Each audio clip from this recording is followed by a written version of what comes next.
Alléluia. La faveur et la bénédiction est le partage de quelqu'un. On prospère de deux manières. La première manière, c'est la faveur de Dieu, c'est la grâce de Dieu. Et la deuxième manière, c'est le facteur travail. Amen, amen. Le facteur travail. Genèse 3, le verset 19, ceci. C'est à la sueur de ton visage que tu mangeras jusqu'à ce que tu retournes à la terre. Ça veut dire que la volonté de Dieu, c'est que nous puissions travailler afin de pouvoir manger. Il a dit en 2 Thessaloniciens 3, 10 que celui qui ne travaille pas ne mange pas. Ça veut simplement dire qu'en tant qu'enfant de Dieu, nous devons travailler et que Dieu bénisse notre travail. Lorsque Isaac priait pour Jacob, la Bible dit que Jacob, ton odeur est comme l'odeur d'un champ que l'Éternel a béni. Alléluia. Et pendant que Jacob était en train de travailler, en deuxième lieu, la faveur de Dieu était avec lui. La Bible dit qu'il était allé chez son beau-père, chez son frère Laban, c'est le frère de sa maman de Laban. Là-bas, le monsieur voulait le tromper, le gruger. Mais parce que son père avait prié, la faveur était avec lui et la faveur accompagnait son travail. Pour prospérer, il va te falloir travailler et il va te falloir la grâce de Dieu. Je veux que tu écoutes ceci, parce que si tu n'as pas entendu mon introduction, tu ne pourras pas comprendre le retour. Alléluia. On ne prend pas par combien de manières? Par deux manières. Lesquelles? La grâce de Dieu et quoi? On ne va pas t'emprisonner si tu as parlé. Alléluia. Par combien de manières? Lesquelles? La grâce de Dieu et quoi encore? Et le facteur travail. Alléluia. Alléluia. J'aimerais parler à quelqu'un ce matin. Vous savez, beaucoup d'enfants de Dieu sont dans la pauvreté aujourd'hui.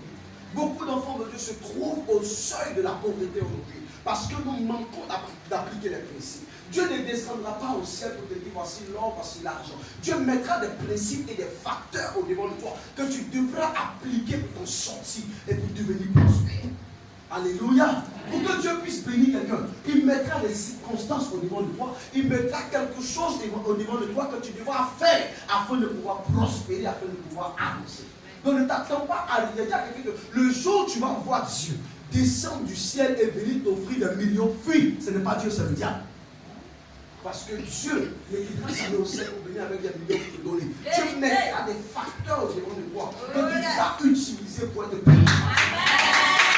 Alléluia. Amen. De la Genèse à l'Apocalypse, je n'ai jamais vu quelqu'un qui était assis. Et parce qu'il était assis, Dieu a commencé à le bénir, a commencé à le multiplier. Jamais. La Bible dit qu'Abraham a travaillé et Dieu a multiplié sa production. Jacob a travaillé et Dieu a multiplié ses animaux. Isaac a travaillé et Dieu a multiplié sa bénédiction. Et la Bible dit que lorsqu'il était chez les Philistins, lorsqu'il était chez les Ismaélites, la Bible dit qu'il prospérait. À tel point que même les Philistins venaient manger chez Isaac. Dieu te mettra des facteurs dans la main et c'est à partir de là que la rosée du ciel viendra t'arroser. Amen. Alléluia. Nous devons travailler. Le facteur premier, c'est le facteur du travail.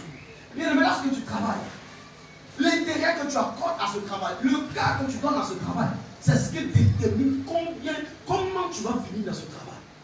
L'intérêt que tu donnes à ce travail, c'est ce qui détermine comment tu vas finir. Beaucoup d'enfants de Dieu commencent un travail, commencent un business, mais très peu peuvent s'en sortir à partir du travail qu'ils ont commencé. La Bible déclare que tu seras béni dans les champs, tu seras béni à la maison, tu seras béni dans ta huche. Mais comment se fait-il qu'en tant qu'enfant de Dieu, tu prends quelque chose, ça ne marche pas, tu sais quelque chose, ça n'évolue pas, tu fais un commerce, ça n'avance pas, il va te falloir te poser des questions. La vie n'obéit pas au plaisir, la vie n'obéit pas parce que tu aimes Dieu. La vie n'obéira pas parce que tu acceptes Dieu. La vie t'obéira parce que tu appliques les principes de Dieu. Amen. Alléluia. Amen.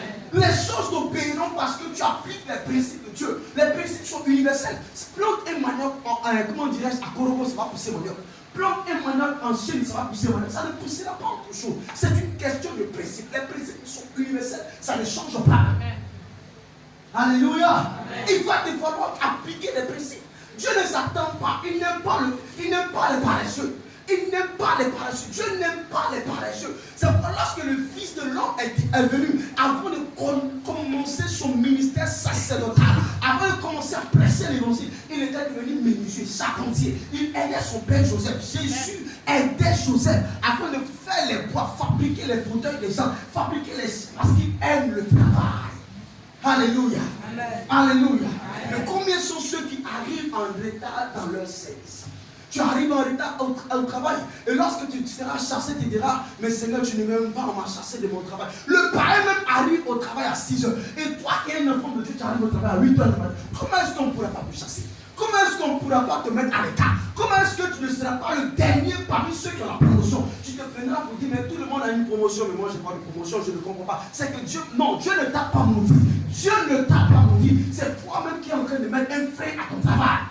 Dieu aime les gens courageux. Dieu aime les gens diligents. Dieu aime les gens qui travaillent. Dieu aime les gens qui aiment le travail. Parce que lorsque Dieu crée l'homme, il dit, je fais l'homme afin qu'il domine. Donc la mission de Dieu, c'est d'envoyer l'homme dans la terre, dans le jardin des terres, pour dominer, pour nommer les animaux, planter, labourer et puis semer.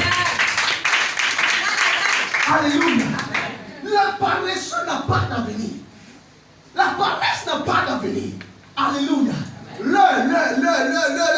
Le facteur 1, est-ce qu'il détruit beaucoup de vies aujourd'hui? Bien aimé, le retard a détruit beaucoup de vies aujourd'hui. Le retard a retardé beaucoup d'enfants de Dieu aujourd'hui. Tu es enfant de Dieu et c'est toi qui vas en retard au boulot. Comment est-ce que Dieu pourra bénir ta production? La Bible dit dès le matin. Il n'a pas dit dans l'après-midi. Il n'a pas dit le soir. Il dit dès le matin. Dès le matin, lève-toi, apprends à te réveiller le matin.